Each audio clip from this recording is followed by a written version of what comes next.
ஸ்ரீ கிருஷ்ணரின் லீலைகளை பற்றித்தான் எத்தனை கதைகள். சொல்ல ஒரு நாக்கும், கேட்க இரண்டு காதுகளும் போதாது. கண்ணன் ஒய்யாரமாக படுத்துக் கொண்டிருந்தான். உறங்கவில்லை. ஆனால் உறங்குவது போல் தோற்றம் காட்டிக் கொண்டிருந்தான். அவன் உறங்குவதாக நினைத்து ஒரு பக்கம் கருடனும் கண்ணன் கை சக்கரமும் ஏதோ பேசிக் கொண்டிருந்தன. கண்ணன் ஒரு முறுவலுடன் அவற்றின் பேச்சை செவிமடித்தான். கருடன் தன் மெல்லிய இறகுகளை கூர்மையான அழகால் கோதிக்கொண்டே பெருமை ஒங்கச் சொல்லிற்று. சக்கரமே, திருமால் தான் இப்போது கண்ணனாய் இங்கே வந்திருக்கிறார் தெரியுமல்லவா? அதனால்தான் அவருக்கு எப்போது நான் தேவைப்படுவானோ என்று இங்கே காத்து கொண்டிருக்கிறேன். கஜேந்திர மோட்சத்தின் போது என் உதவி இல்லாவிட்டால் அவரால் முதலையை வதம் செய்திருக்க முடியுமா என்ன?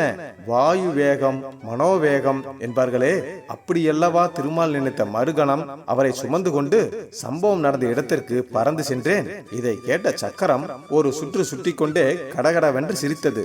நீ என்ன வேகமாக அவரை தூக்கி கொண்டு பறந்தாலும் நான் மட்டும் இல்லாவிட்டால் அவரை எப்படி முதலையை வதம் செய்திருக்க முடியும்? என்னை வீசித்தானே அவர் முதலையை கொன்றார். நீ திருமாலுக்கு செய்த உதவியின் பெருமையை விட நான் செய்த உதவியின் பெருமைதான் அதிகம். கண்ணன் உள்ளுர நயத்து கொண்டான். இவ்விரண்டிற்கும் சக்தியை கொடுத்ததே நான் தான். அப்படி இருக்க இவைகளுக்குத்தான் எத்தனை ஆணவம். எனக்கு இவை உதவி செய்ததாமே. அதற்குள் சலசலவென பெண்களின் பேச்சு குரல் கேட்கவே கண்ணனின் கவனம் குரல் வந்த பக்கம் திரும்பியது. பேசிக் கொண்டிருந்தவர்கள் அவனது ராணிகள் தான். நம் அழகால் கவரப்பட்டுத்தான் கண்ணன் நம்மை திருமணம் செய்து கொண்டான். நமக்கு இணையான அழகிகள் உலகில் எங்கும் இல்லை என்றால் ஒருத்தி. அதெனவோ உண்மைதான்.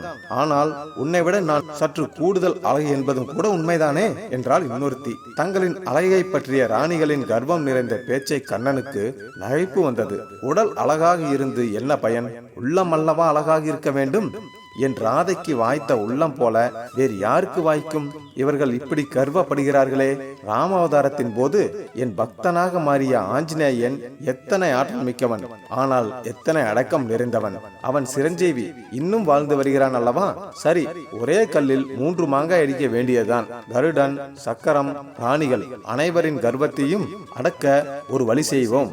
கண்ணன் எழுந்தான். கருடா என அன்போடு அழைத்தான். கருடன் பறந்தோடி வந்து பவ்யமாய் நின்றது. கந்தமாதனா பர்வதம் என்ற பெயருடைய மலையில் குபேரனது ஏரியில் சௌகந்திகா கமலம் என்ற அபூர்வமான தாமரை மலர்கள் பூக்கும் காலம் இது. மிக வசீகரமான வாசனை உடைய அவை. நீ போய் என் ராணிகளுக்காக சில தாமரை மலர்களை பறித்து வருகிறாயா? நீதான் பலசாலியாயிற்றே. எந்த எதிர்ப்பு வந்தாலும் சமாளிப்பாயே. உன்னால் தானே மிக வேகமாக பறக்க முடியும். கண்ணனே தன்னை புகழ்வதை கேட்டு கருடனுக்கு பெருமை தாங்கவில்லை.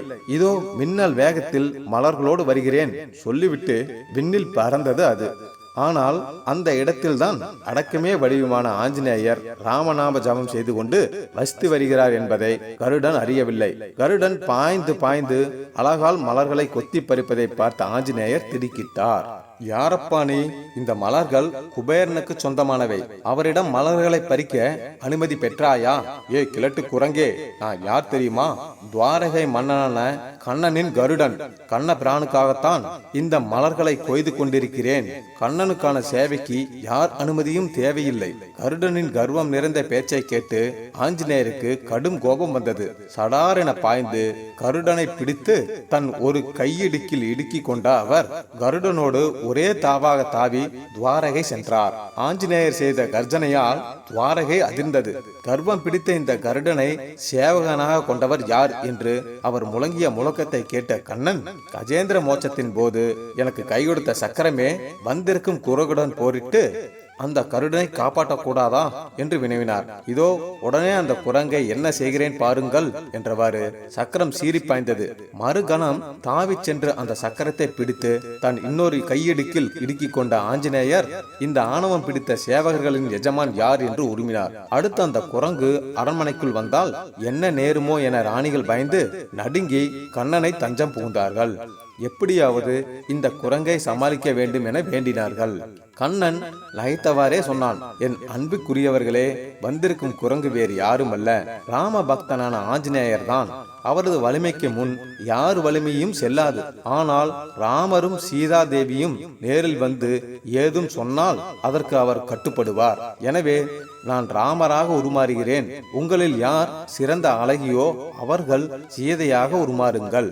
சீதை உருவத்தால் மட்டுமல்ல, உள்ளத்தாலும் அழகிய பெண்மணி. உள்ளங்களில் மன அழகு யாருக்கு வாய்ந்திருக்கிறதோ அவர்கள் பிரார்த்தியுங்கள், சீதையின் வடிவம் உங்களுக்கு கிட்டும்.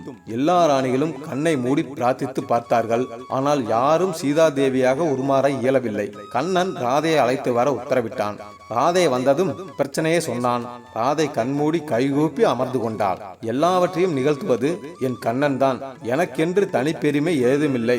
அனைத்தையும் புரிவது கண்ணனே என்பது உண்மையானால் அவனது அருள் என்னை சீதாதேவியாக மாற்றற்றும் என்று உறக்கச் சொல்லி பிரார்த்தித்தால், அந்த விந்தையான பிரார்த்தனையை கேட்ட ராணிகள் திகைத்து தங்களின் ஆணவம் அகன்று நின்றார்கள். ஒரு கணத்தில் ராதை சீதையானாள். இந்த ஆணவம் பிடித்த சேவகர்களின் அரசன் யார் என்றவாறே அரண்மனையின் உள்ளே வந்த அனுமான் ஸ்ரீ ராமபிரானையும் சீதா தேவியும் கண்டு திகைத்தான். பிரபு, தாங்களா துவாரகையை ஆட்சி செய்கிறீர்கள் என்று பக்தி பரவசத்துடன் வணங்கினான். அன்றைய ராமன் தான் இன்றைய கண்ணன் என்று சிரித்திக் கொண்டே சொன்ன கண்ணபிரான், உன் கையிடுக்கில் உள்ள என் சேவகர்களை விட்டுவிடு, அவர்கள் ஆணவம் இன்றோடு ஒளிந்தது என்றான். அப்படியே ஆகட்டும் பிரபோ என்று அனுமன் தன் பிடியில் இருந்த கருடனையும் சக்கரத்தையும் விடுவித்தார். கடவுள் பணி செய்பவர்களுக்கு அகந்தே ஆகாது என அறிவுறுத்திவிட்டு ஜெய் ஸ்ரீராம் என்றவாறே விண்ணில் தாவி மறைந்தார். ராமனாக மாறிய கண்ணனும் சீதையாக மாறிய ராதையும் பழைய உருவத்தை அடைந்தனர்.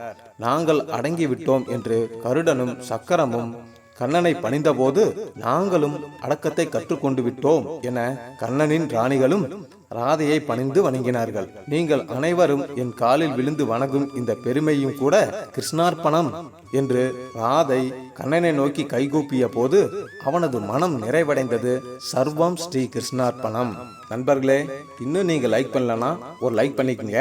ஒரு நாட்டின் அரசர் தனது பரிவாரங்களோடு மலைக்கு மான் வேட்டைக்கு சென்றிருந்தார். ஒரு வார காலமாக தேடியும் ஒரு மான் கூட அகப்படவில்லை. அரசரும் பரிவாரமும் அரண்மனைக்கு திரும்பி கொண்டிருந்தனர். மலைப்பிரதேசத்தை விட்டு வெளியே வந்த அவர்கள் வழி தவறி அண்டை நாட்டு சமவெளி பகுதிக்கு சென்று விட்டனர். அந்த சமவெளி தொடுவானம் வரை விரிந்து பறந்ததாக காணப்பட்டது. அவர்கள் நடந்து கொண்டே இருந்தனர். சமவெளி நீண்டு கொண்டே இருந்தது. ஏதேனும் ஒரு கிராமமோ மேய்ச்சலுக்கு வந்திருக்கும் இடையர்களோ தட்டுப்பட்டால் தங்கள் அரண்மனைக்கு திரும்புவதற்கான வழி எது என்பதை அவர்களிடம் அறிந்து கொள்ளலாம் என அவர்கள் எண்ணினர். ஆனால் ஒரு மனிதர் கூட அவர்கள் கண்ணில் தட்டுப்படவே இல்லை. அருகில் எங்கும் கிராமங்களோ மனித வசிப்பிடங்களோ இருப்பதற்கான எந்த அறிகுறியும் இல்லை. பகல் பொழுதில் சூரியன் சுட்டெரித்தது. இரவிலோ உறைந்து விடும்படி கடுமையான பனிப்பொழிவு நிலவியது. 10வது நாள் வரை அவர்களின் பயணம் தொடர்ந்த பிறகு தொலைவில் நீல மலைகள் தென்பட்டன. ஆனால் அவற்றை நோக்கி செல்ல செல்ல அவை எட்டி எட்டி செல்வது போல் இருந்தது. மாலை வேளைகளில் அந்த மலைகள் இருப்பது தென்படும். ஆனால் மறுநாள் பொழுது விடிந்து வெயில் ஏற தொடங்கியதும் காணல் நீர் அவற்றை மறைத்துவிடும். சூரியன் உதிக்கும் திசை நோக்கி அவர்களின் பயணம் தொடர்ந்தது. அவர்களது இருப்பில் இருந்த உணவு, நீர் ஆகியவை தீர்ந்து விட்டன. அனைவரையும் பசி வாட்டியது. அரச பரிவாரம் பரம தரித்திரர்கள் போல் ஆகிவிட்டது.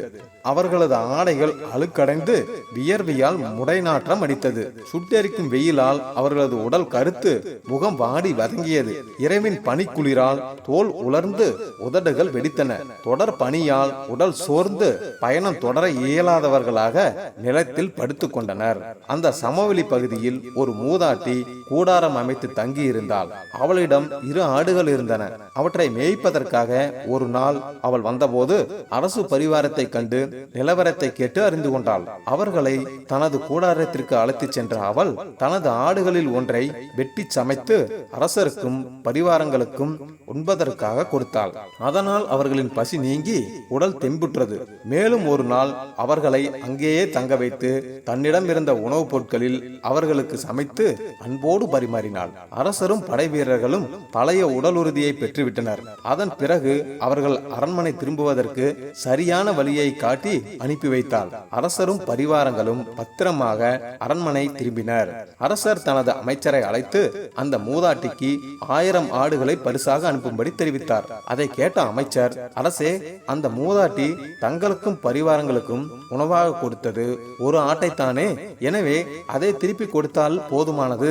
அல்லது தங்களது கொடை உள்ளம் விரும்பினால் 10 ஆடுகளை கொடுத்தாலும் போதும், 1000 ஆடுகளை எதற்காக கொடுக்க வேண்டும் என்று கேட்டார். அரசர் சொன்னார், அந்த மூதாட்டியின் சொத்து முழுதுமே அந்த 2 ஆடுகள் தான். தக்க சமயத்தில் அவள் எந்த பிரதிபலனும் எதிர்பாராமல் தனது சொத்தில் பாதியான ஒரு ஆட்டை எங்களுக்கு உணவாக்கினாள்.